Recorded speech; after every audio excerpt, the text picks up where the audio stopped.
Hi Ron, hello, how are you doing? This is Christian down here in Santiago, Chile, doing my entry to your contest to your new channel, Ron Haggerty's Vinyl Pasta. Weird name for a channel, but cool one. It took me a while to rediscover you because you all of a sudden deleted your last channel. You were over, I don't know, 1,000 subscribers, and then you decided to start all over. But that's cool. You keep on showing your amazing collection. Recently, you say you passed the 2,500 vinyl records. That's amazing. I don't have, I think, 1% of, not even, well, I don't know, but you have an amazing collection and you keep getting good stuff in your hands. So you ask 1 to 6 questions to pick up of one of the favorite years. I think the 80s is it's my decade, along with the 70s. I think those are the best decades in music. What's music related about releases, artists, all of that, all that stuff. You ask 6 very simple questions, but you have to dig in my collection to pick up some choices. I hope you have not seen them, or they have not picked this year yet. So without further ado, show an overrated album. I think this is a very overrated album. It was a huge hit in 1987 from this band. It was also, I can easily use this one as question number 3. Show a comeback album because it's kind of a comeback from this band, because they have a lot of issues, a lot of troubles within the band, with the recordings, accidents, and all those things. And in that period of time, they had a 4-year gap that it was not very usual for bands to have so many time off, not doing a record.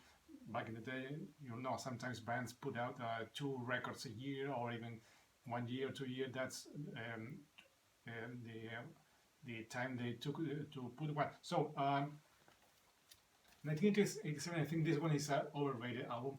12 songs. I think it's too much production, too much change from the band, from their previous albums. They were changing their sound. They were getting more and more commercial, more radio friendly. I don't know. They wanted to be the rock album, the rock version of Thrill, Michael Jackson. That was the goal, and I think they achieved it. They have 12 songs and seven. They had 7 singles. Well, now this album, of course, is Def Leppard Hysteria. I think it's an overrated. There are some songs I don't want to hear anymore, like Pour Some Sugar on Me and some other. There are some good deep tracks. I think Hysteria is a good song. Love and Affection is a good song. But too many ballads. They can easily cut a couple of those with 10 and maybe doing something else. I think the B-sides are even better than some of the songs in this album. So to me, this is an overrated album. Def Leppard, Hysteria. Next, show an underrated album. I think this is a very underrated album. This is the 4th album, yes, of this guy. I was actually listening to it. It's Ronnie James Dio and Ronnie James Dio and Dream Evil from 1987. First one without David Campbell. He was replaced by Greg Goulding. Yep. And I think it's a really good. Of course, it's not as good as the first 2 ones. I think it's even better than Sacred Heart. But Dream Evil, it's a really good one. Please give it a fair listen, and you won't be disappointed. And even the artwork, it's really good. So this is my underrated album from 1987, Ronnie James Dio and Dream Evil. Next, show a comeback album. Oh, where it is? Here it is. To me, this is a comeback album, also for this band. They have kind of a certain hit with their previous album from 1982, yeah, and then they changed the main guy completely changed the lineup of this band, and they became a huge band with this one. Also many singles, 3 singles, some of those that were re-recorded with this incarnation of the band. A band that it was I think made up for the MTV era. A lot of big hairs, looks, makeup, big flashy outfits, guitar heroes all over the place. And I'm talking about this guy, Whitesnake subtitle. Here in South America they put it, name it in 1987, so you won't be confused with another year. I think it's a really good one. It's a comeback because they changed it from 1982. The band David Coverdale completely changed the guys.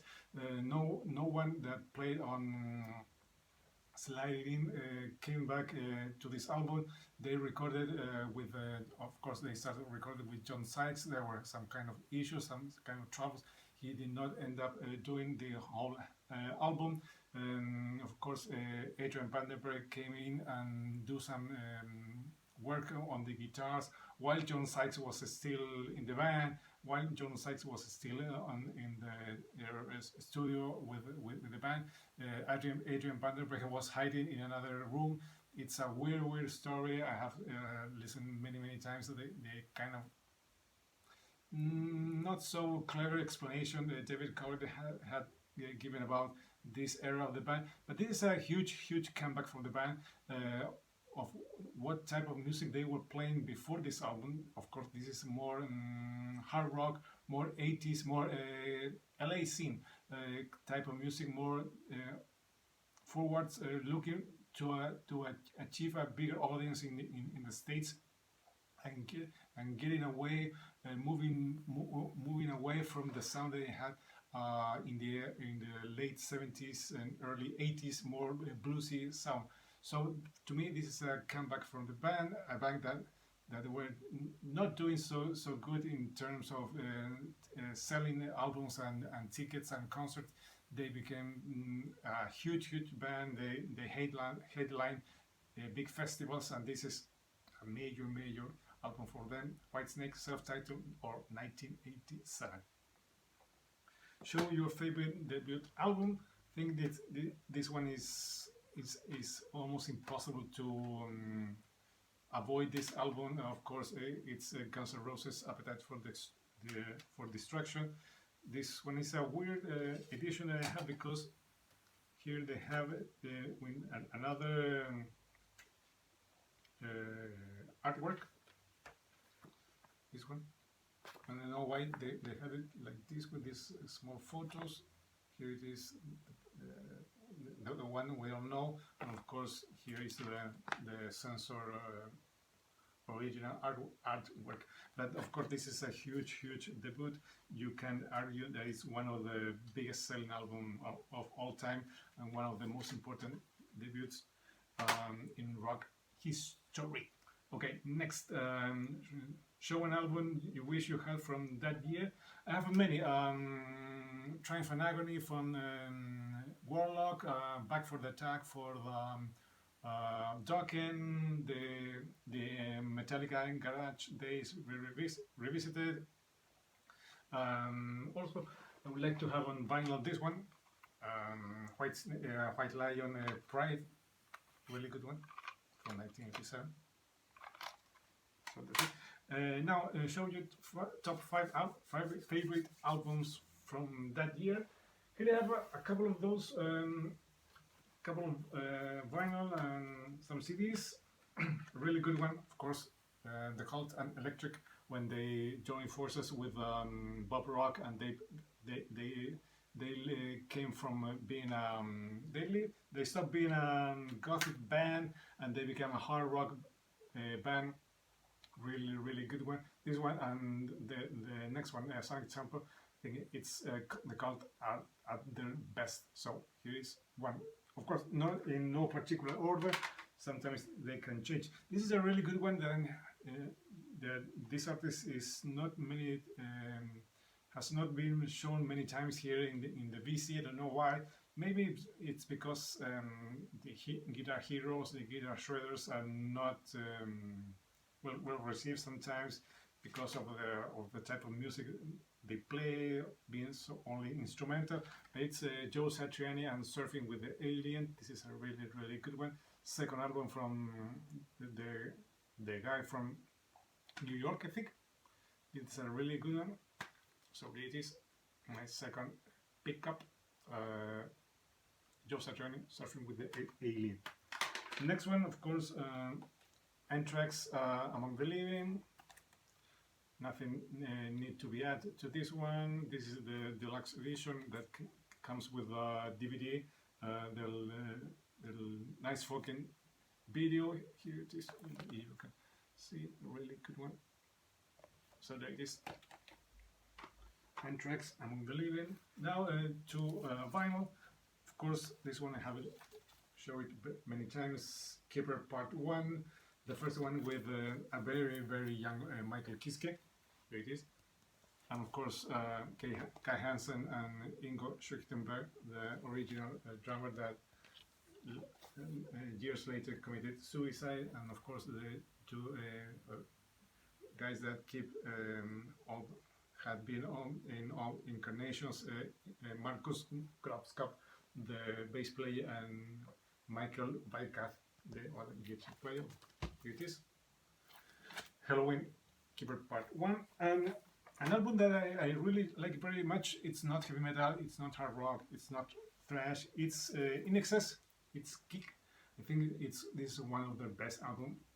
In the 80s, they were the band that everybody loved. They were all over the radio. They should have been even better, but you know what happened with Michael Hutchence later, committing suicide and put in an end to the band's career. What a shame! What a huge loss in music with this band, and of course with this guy. So here it is, In Excess and Kick from 1987. So yes, those are all the questions to Ron's contest. Once again, thanks Ron for having this cool contest.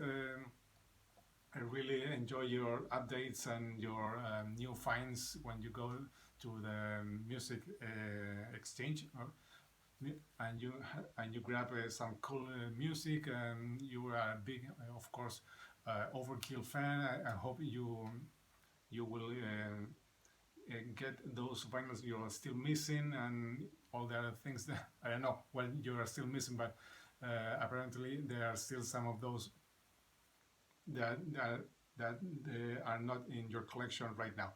So without further ado, I'm not gonna keep rambling anymore. 13 minutes, I think it's way too much. This is Christian saying goodbye. I will leave a link to Ron's channel in the description, so you can jump in this one. It's a really cool one and a fun one to do. Once again, this is Christian saying goodbye. Till next time, see ya.